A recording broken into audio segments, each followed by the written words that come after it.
شغل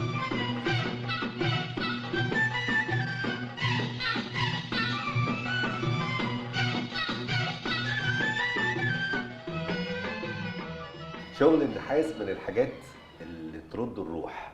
شغل يبدو سهل بس هو صعب، وفي فن كبير كمان. ازيك يا نور؟ ازي حضرتك؟ اهلا بيك. دفعه 19 19 تمام. وبعدين انتقلتي من متدربه لمدربه. تمام. عظيم جدا. مين المهتم ان هو بيجي المركز يبقى مهتم ان هو يتدرب على شغل النحاس؟ هو في ناس كتير بصراحة، يعني احنا بتقدم لنا تقريبا كل دفعة بيجي لنا اكتر من 300 واحد بيتقدموا. بنختار منهم 25 طالب بس بيكونوا معانا.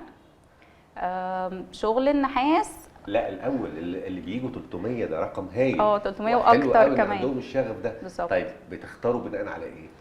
بناء على الباك جراوند بتاعهم. مش لازم يبقوا دارسين فنون، بس على الاقل يبقى عندهم البيزكس الاساسيه اللي نقدر نبني عليها. كويس.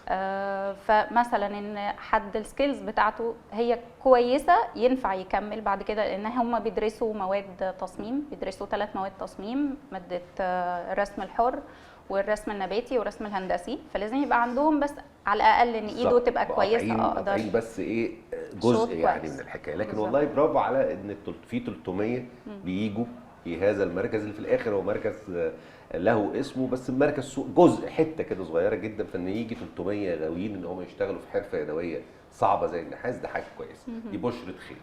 طيب تعالي نتكلم في النحاس. دورك بيبدا منين لفين؟ دوري بيبدأ أولاً كمصممة.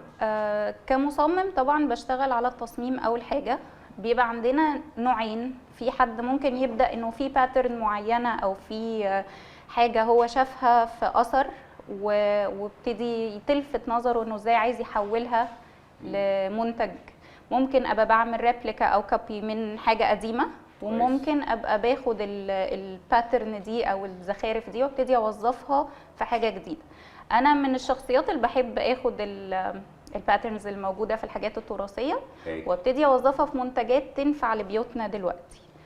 فمثلا دي بتغيير في الزخرفه ذاتها، ولا انت بتختاري اللي ينفع بالفعل؟